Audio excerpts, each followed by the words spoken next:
Turn to John 17. We're going to read 3 or 4 verses right at the beginning. John 17. That song that we just sang is a beautiful song, but there's that one line I can never get the timing right, the bass line. So if you see me giggling at myself, that's what I'm doing. John 17. I want to start at verse 20. I think I want to read through verse 23. Let's see what happens. I do not ask on behalf of these alone, but for those also who believe in me through their word, that they may all be one, even as you, Father, are in me and I in you, that they also may be in us, so that the world may believe that you sent me. The glory which you have given me, I give to them, that they may be one, just as we are one. I want you to notice there that if I counted right, there are 3 times. Verse 21, he prays that we all be one. Verse 22, he prays that we may be one. And then again in verse 23, he prays that we may be perfect in unity. And so what I want to talk about, and my title's a little misleading. I call it Church Family Magic, but I'll let you figure out where the magic lies as we roll on here. But Christ prays, and I got it wrong up here. Up here I said twice. He prayed 3 times for our unity. However, there's a catch to this prayer of Christ, and that is that we are free moral agents. So even though he prayed for it and he desires it, he can't make it happen. We are the magicians that are going to make this happen if it happens. And in any relationship, one person cannot make it happen. One person can try to set the stage, but in a relationship of 2 people, it takes both to make it happen. And in a relationship of 3, it takes 3 people to make it happen. Should we go on to 4? In a relationship of 4 people, it takes, somebody say, 4 people to make it happen. This is just the way it works. And so we are the ones who decide whether Christ's prayer will be answered in our life or not. So we're going to look at 5 things in this lesson. Then we'll break and have our Bible class. And then we'll have part 2, and we'll have 5 more elements of how to set the stage in order to bring about this most enjoyable thing, which we've enjoyed. Some of us have really enjoyed it this week. We just had a wonderful time with Zach, and of course then with Dennis on Friday night, and just our association during the week. And it is a wonderful place to be if you're a part of that. Now, if you're not part of that, well, we'll try to set the stage and get you involved. So we're going to start with selfless listening with love. Seems pretty simple, doesn't it? This helps set the stage for the unity that Christ prayed for. And this is a very rare gift. There are a lot of people who feel like they are never, ever listened to, and their perception is not wrong. The fact is, there's not a lot of real deep listening that goes on. Most people don't hear anything the other person is saying. They're waiting for them to stop so they can jump in and say what they want. And that's really the more common practice. For somebody to really hear you is unusual. Now, it does happen, but it's kind of unusual. So in James 1:19, he said, this you know, my beloved brethren, but everyone must be quick to hear, slow to speak, slow to anger. And I highlighted the part I want to emphasize there, of course. We're going to be slow to speak. We want to sit and really try to understand what's being communicated. I'm not talking about, when we're just talking about the shallow things of life. I get that. But there are those deeper issues that need that connection. And the challenge that happens with a lot of folks is they're very insecure, because if you really knew who I am, if you really knew all the ugly things I did in my past, I'm afraid you wouldn't like me. So we step back and we create a distance to protect ourselves, not so much from the other person, but from our own self-image of who we think we are. So you have insecurity. You have some people that are just so empty. They are so starved for attention that the moment some attention comes, they're like a kid in a candy store, and the only thing they can do is start grabbing for all the attention they can get, because they're that hungry and desperate for someone to listen, that for them to put everything on hold, almost impossible because of their hunger. Now, there's a little trick there. If you can learn to recognize that, and feed their hunger first.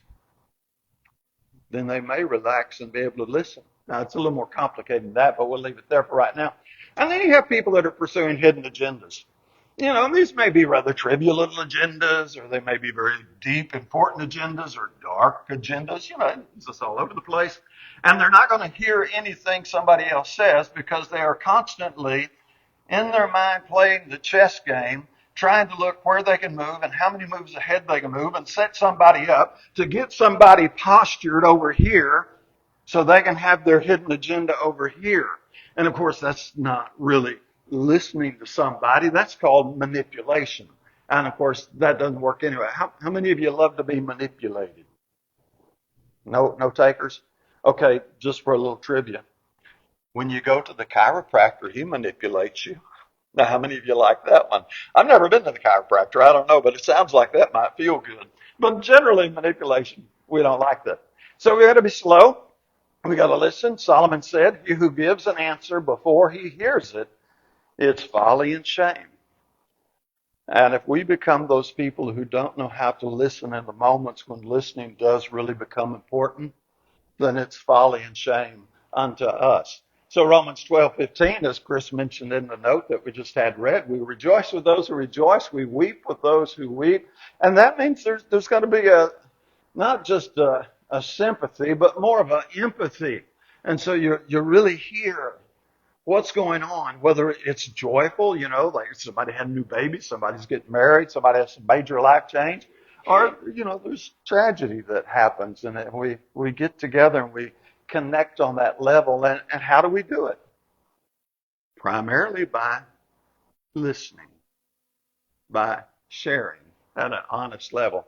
So with all humility and gentleness, Ephesians 4:2, with patience, showing tolerance for one another in love, being diligent to preserve the unity of the Spirit and the bond of peace.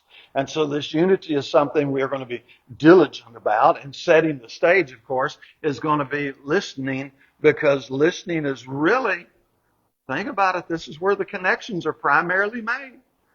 I mean, there's a time where a hug says a whole lot. There are those times where just silent presence says a lot, and those are valid. But think about it. The majority of the time, it's in the communication. And again, I want to emphasize the deep, the spiritual, the meaningful, not the trivial NASCAR. How'd you like that ball game last night? Not that those are wrong. Those are just not the deep connection that I think Christ had in mind. I don't think he cares if we agree on the hogs or not. Don't think that was primarily in his mind as he carried his cross to Calvary. So that's number one. We're going to learn to really listen and hear. Now, we're going to have honesty. And we always have to work on this one a little bit. So again, honesty is, there's no equivocating. There's no secret agenda. I'm trying to posture you over here so I can really get what I want over there. And really, you're just a pawn in my bigger game. None of us enjoy that. That's just horrible. Equivocating is, you know, people that tell you something and you respond to it. And this is a little tricky again. Communications are tough. And they go, no, that's not what I meant. And so they say it again. You go, oh, okay, I think I get it. No, that's not what I meant. And then you never know what they mean. They're just always all over the place. And every time you think you know what they mean, you find out you didn't know what they mean, because they keep changing their story or something. That's that hidden agenda. That's the equivocating. And then there's gaslighting, Gaslighting technically is to make you think you're crazy. And it plays out in a lot of little subtle ways where husband says to his wife, I'm going to take you out to eat Friday night. Friday night comes around and something more important comes up to the husband, and the wife says, are we going out to eat? You said you were taking me out to eat Friday night. He said, no, I didn't. I said, I might take you out to eat Friday night. That's gaslighting. What did he say?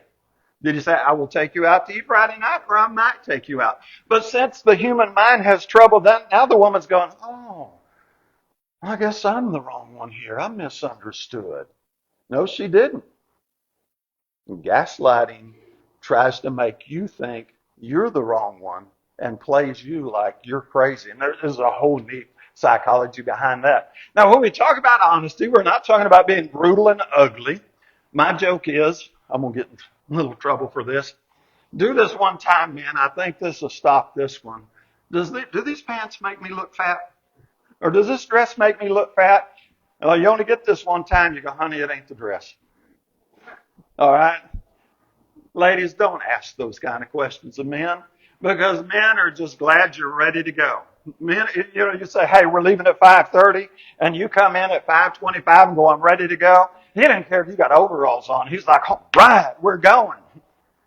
You come in at 5:30 and go, does this dress look like with these shoes? And he's like, now his puzzled look is not about your decor. His puzzled look is, oh, there's not a right answer here. I can't win this one. And then, of course, she goes, no, I didn't think they did. She's back off in the bedroom changing again. Now it's 5:40, and she comes out again with, what about this outfit? At 6:15, 6:30, no, don't be brutally ugly.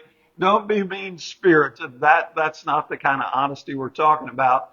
But we do want to lay aside all our falsehoods. Speak truth to each other with his neighbor, for we're members of one another. Do not be angry. Be angry and do not sin. Don't let the sun go down in your anger. Don't give the devil the opportunity. That's really what we're after, Ephesians 4:25, beginning there. Is when we start getting ugly with our honesty, that's vengeance. That's hurt people. And then Satan, man, he's got an open door to come in. So we're going to say hard things at times because hard things need to be said. But there's two ways you can say them. Christ said hard things. And then Satan can say hard things. You can say a hard thing in a Christ-like way, or you can say a hard thing in a satanic-like way. Both of them will be the same truth, but it's the energy and the attitude it comes across with that makes all the difference in the world. And we will not hear the one that comes across as though the devil were saying it. You're not guaranteed to hear the one that comes across in a more Christ-like manner, but it stands a better chance of getting through. So we're going to really work on that honesty because we're going to be like iron sharpens iron. This is what we're supposed to be doing. But it's not a beat you down, make you feel like a fool. It's to lift you up. We're on the same team. We're on the same ball team. And one of our fellow mates isn't holding the bat right, or he didn't have his glove right, or I know something to help him throw the ball better. And so you don't walk over and go, you're a stupid idiot. You're such a fool. It's like, here's an idea to give a try. There's a total difference there in how we sharpen one another, but that is what we do, seeking our spiritual growth. Again, versus hidden agendas, really watch out for those because we all have our agenda. I have my plans for the day. I've got my plans mapped out till about 9 o'clock. No ifs, ands, or buts about it. I suppose you have your plans mapped out, at least a little bit sketched out, until about bedtime, right? That's okay. Until we start being dishonest about it. So something comes up. You said, I really wanted to do this or that at 5 o'clock, but this is more important. And so you have that open honesty about it, and sometimes you make some changes. So also we're going to confess our sins to one another in our honesty, James 5:16. And I want to make this very clear. I do not advocate that you do your laundry in public.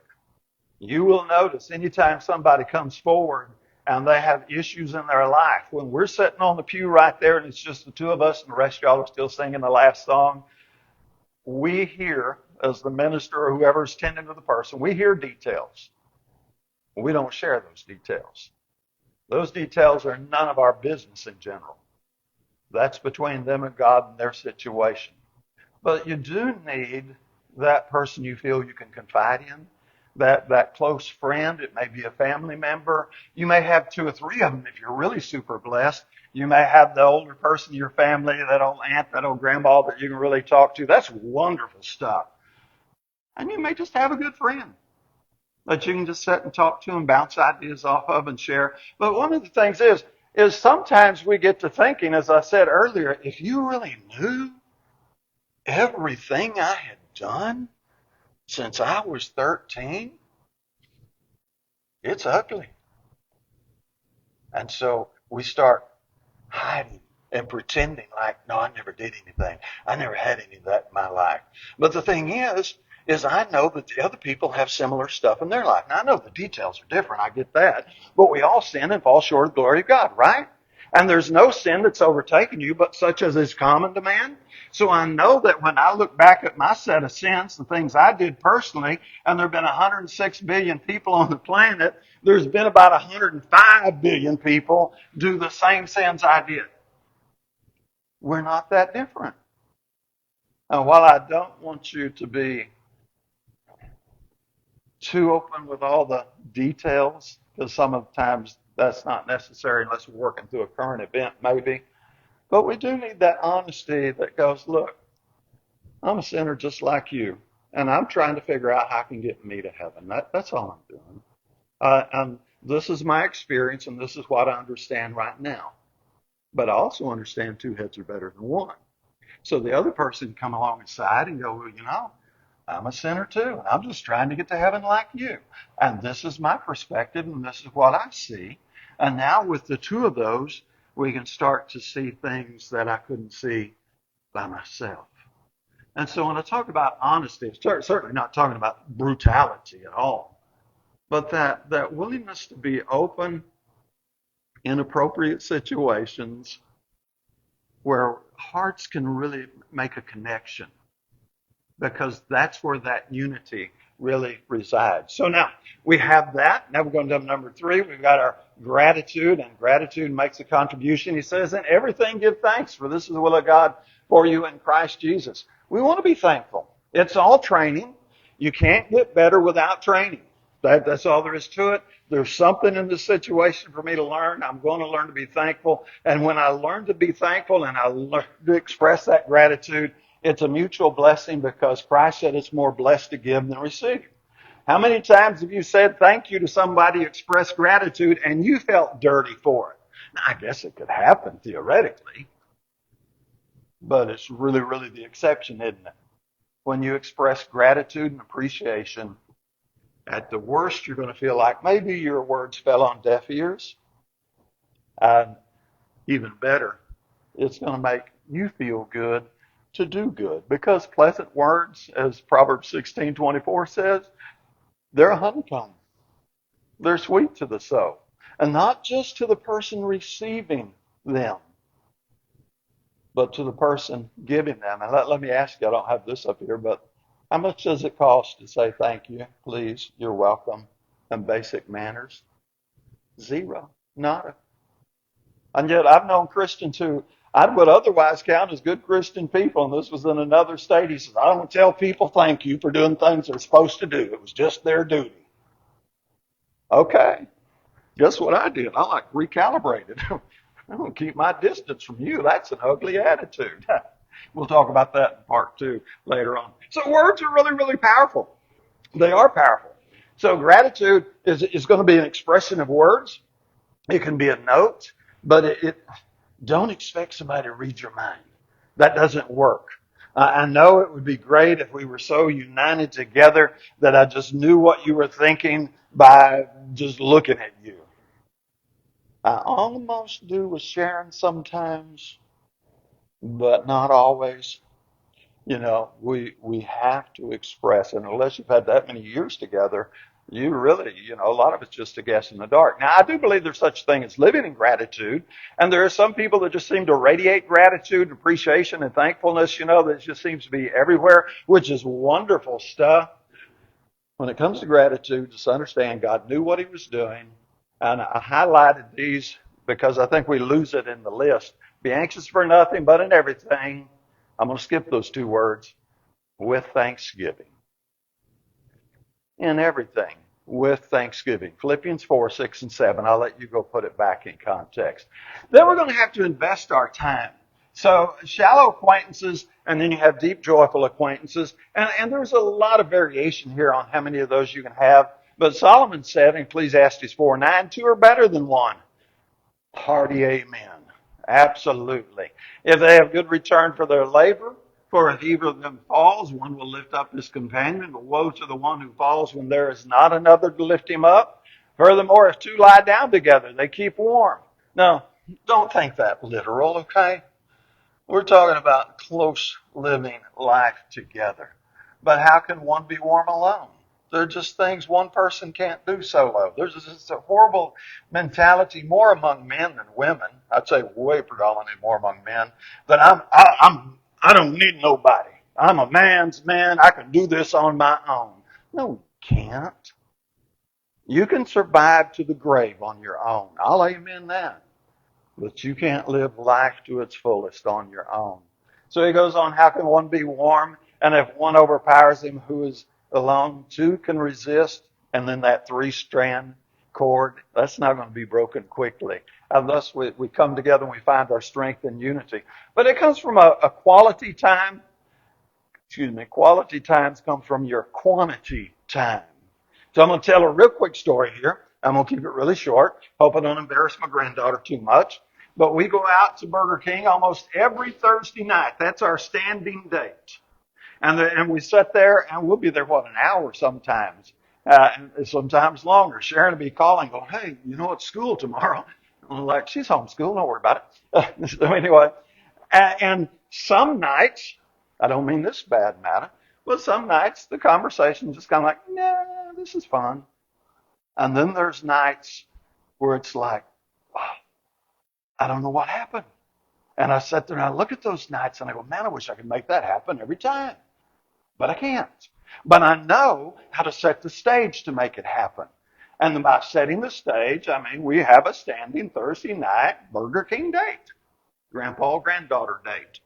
And I know that if we get enough of those lined up, there's going to be a few of those nights that transcend the normal. And it's going to be the same with you and your mate or you and your best friend or you and whatever. This is just the way it works. So you set the stage. You give those people most important in your life quantity time. And you're going to have those moments where you're like, I don't know what happened, but that was really cool. We used to have a lot of folks over for lunch, and there were times where, this is going to sound a little gross, but we had so much fun, you'd get to laughing and snort Coke out your nose. And you couldn't make that happen.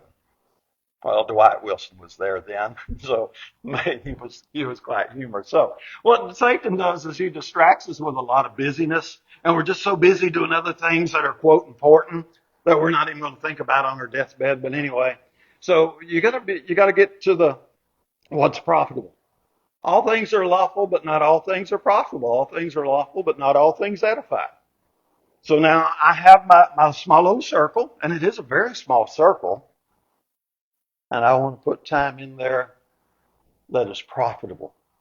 I want to put time in there that edifies. I want to focus on that time that makes a difference. I'm not saying I can't have my me time. You got to have your me time, but you also have to play it wisely and be sure that you're doing your part there.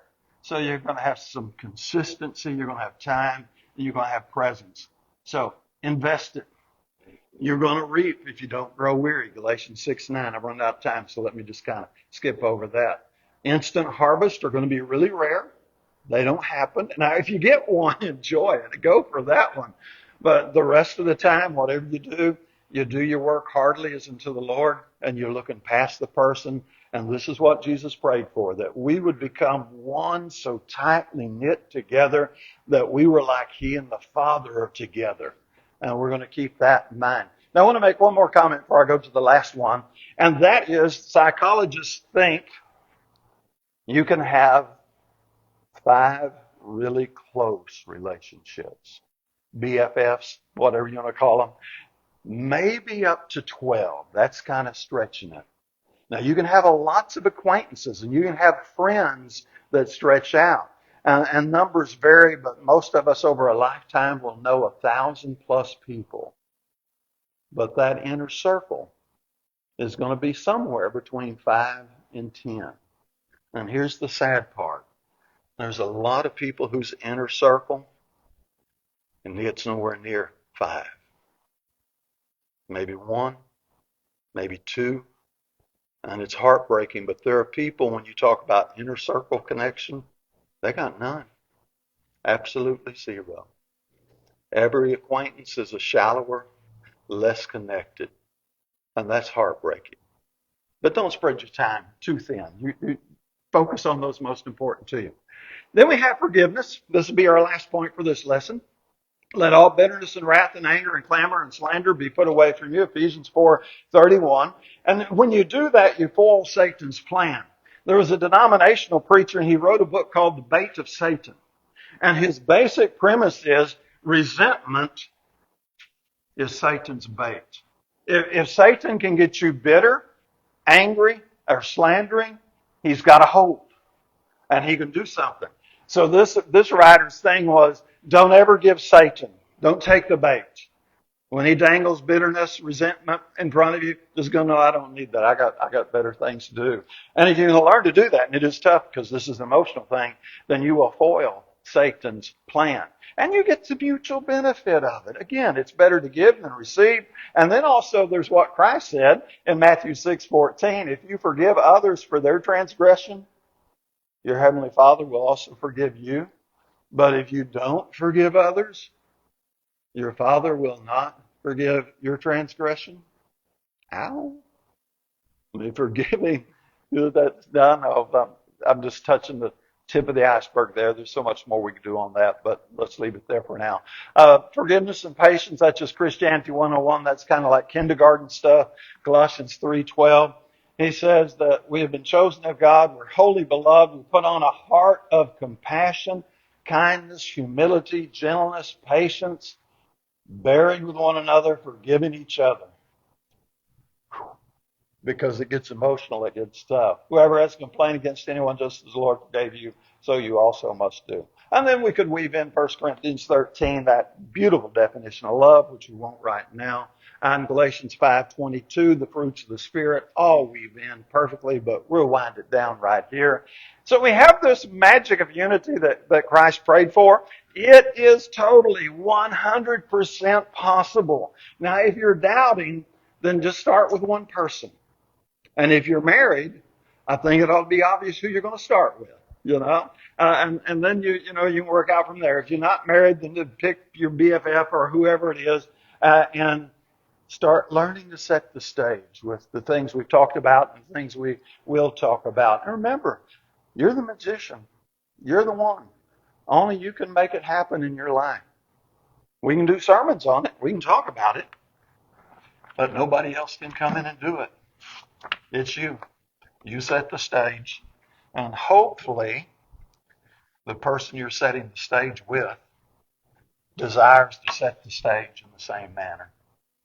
And in that, we can be a living answer to Christ's prayer. So we'll close with that. I don't think I can work all things already in right now, so let's close with that. Are you living a life with a view to answering Christ's prayer, that unity abound in your life? I'm really talking that inner circle mostly, but all of us so closely bound, you can't hardly tell where one ends and the other begins. If you are, you're in the exactly right place. If you're not, then think about these things. If you happen to be subject to our public invitation, let us help while together we stand and sing.